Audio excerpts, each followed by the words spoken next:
Aleph. On va reconclure ce que on avait déjà ramené à la fin du daf précédent, qui rentre dans ce daf-là, du daf Samech Aleph.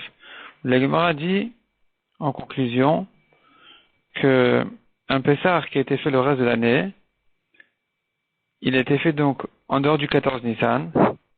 Il devrait être destiné à être shlamim, mais on ne l'a pas précisé. Il est pas soul, malgré qu'il ait dit qu'il ne le fait pas pour son propriétaire, il le fait pour quelqu'un d'autre. Ce changement de propriétaire ne va pas transformer le korban de Pessah à autre chose que ce qu'il est.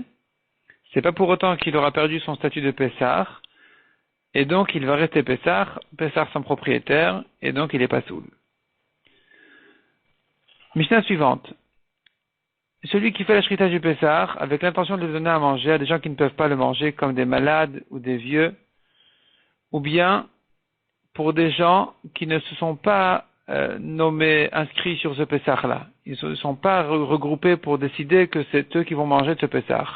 Alors qu'il aurait fallu faire le Pessah au moment de la shrita avec l'intention de le donner à manger à ceux qui peuvent en manger et qui se sont nommés à le manger. Mais lui avait l'intention de le donner à d'autres qui ne se sont pas nommés dessus, ou qui ne peuvent pas le manger, ou bien qui n'ont pas eu la mila, on les appelle les arelim, ils ont la orla, ils n'ont pas la mila, ou bien des tmeim, le Pessah est pas soul. Si par contre il a pensé à le donner à manger à ceux qui peuvent en manger et d'autres qui ne peuvent pas en manger, à ceux qui se sont nommés dessus et d'autres qui ne se sont pas nommés dessus, à ceux qui ont la mila et d'autres qui n'ont pas la mila, à des tmeim et à des théorim, le Pessah est kasher. S'il a fait la shrita du Pessah avant Chatzot, avant midi du 14 Nissan, il est pas soul. S'il a fait après Chatzot, même avant le Tamid,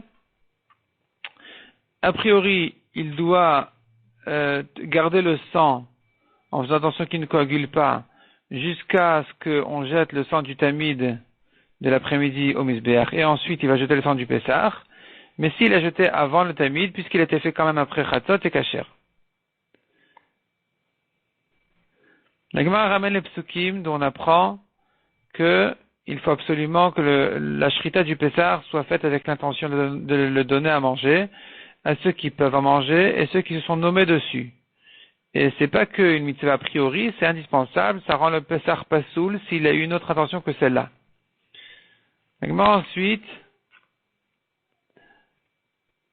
traite un nouveau cas, un nouveau problème. Quelqu'un qui au moment de la shrita a eu l'intention de donner à manger à des gens qui ont la mila, en se disant, tout ça pendant la shrita, que la zrika, il va la faire pour d'autres qui ne peuvent pas en manger, pour des harelim, pour des gens qui n'ont pas fait la mila. Donc je reprends. Il a fait au moment de la shrita, il a eu deux intentions. Une intention que la shrita soit faite uniquement pour des gens qui ont la mila. Deuxième intention, deuxième pensée, que la zrika qu'il va faire ensuite sera pour des gens qui n'ont pas la mila. Est-ce que c'est un problème ou pas? Selon Rav Pasoul, selon Rabba Kasher. Et la Gemara ramène tout. Kol halashon. C'est la raison de chacun d'entre eux. Et là, en réalité, ce qu'il ressort de là, c'est comme ça. Nous avons une donnée claire que celui qui a l'intention au moment de la shrita de le donner à manger à des tmeim et des théorim, le korban Pessah est kasher. Donc on voit qu'une touma en partie, la Gemara appelle ça une touma en partie, c'est-à-dire qu'une partie du groupe pour qui il a fait la shrita était tamé, ne rend pas passer le korban. Tandis que une pensée en partie de manger le Pessah après son temps, ça le rend pas soul. Donc s'il a pensé à le manger dans son délai et aussi en partie après son fin de délai, le Pessah devient pas soul. Ici, à propos de la orla, on se posera la question à qui le comparer. Est-ce que de faire la shrita en partie pour des harelim, c'est-à-dire pour des harelim et pour des gens qui ont la mila, est-ce que ça ressemble au tmeim et donc c'est kasher? Parce que s'il a fait en partie pour des tmeim et en partie pour des théorim, c'est kasher? Ou bien non, ça ressemble, on va le comparer plutôt au cas de celui qui a fait la shrita pour manger en partie après son temps, et donc ça sera pas soul ici aussi. Donc la Gemara se demande à qui le comparer. Finalement, la Gemara fait une dracha. De la dracha, on va apprendre que c'est kasher.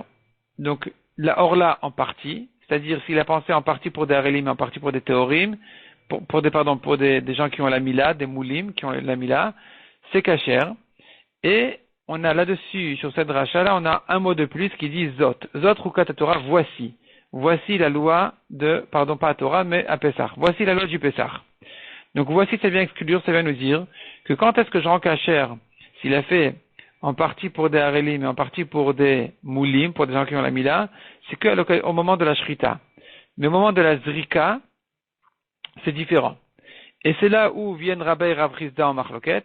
Selon Rabba, quand on dit c'est différent pour la zrika, ça veut dire que même s'il a fait complètement pour des harelim, c'est kasher. Selon Rav Chisda, au contraire, quand je dis que la zrika c'est différent, c'est pour me dire que même s'il a fait en partie pour des harelim et en partie pour des moulim, c'est pas soul. Donc c'est différent de la shrita. Dans la shrita, s'il a fait complètement pour des harelim, c'est pas soul. S'il a fait en partie pour des harelim, c'est kasher.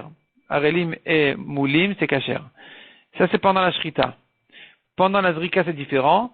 C'est différent. Quelle est la différence? C'est là la marloquette. Selon Rav Chisda, la différence elle est pour la chumra, que même si c'était fait en partie pour des harelim et en partie pour des moulim, c'est quand même pas soul. Selon Rabba, c'est pour la couleur, pour dire que même s'il a fait complètement pour des harelim, c'est kasher. La Gemara repousse cet appui-là de Rabba et Rav Chisda en disant non, on pourrait lire la dracha autrement. On pourrait dire que la dracha ne vient uniquement nous apprendre que, en fait, il n'y aurait pas de différence entre la shrita et la zrika. Dans les deux cas, s'il a fait uniquement pour des harelim, c'est pas soul. S'il a fait pour des harelim et des moulim, ça sera kasher. Et donc, finalement, cette dracha-là, elle est repoussée. La Gemara devra, dans le daf suivant, chercher de nouvelles drachot pour l'appui de Rabba et Rav Chisda à propos de celui qui, au moment de la shrita, il a pensé que la zrika sera faite pour des harelim et des moulim. Que selon Rav Chisda, c'était pas soul, selon Rabba, c'était kasher. Donc, il faudra que chacun donne un appui à ses paroles, comme on verra dans le daf suivant, Bezrat Hashem.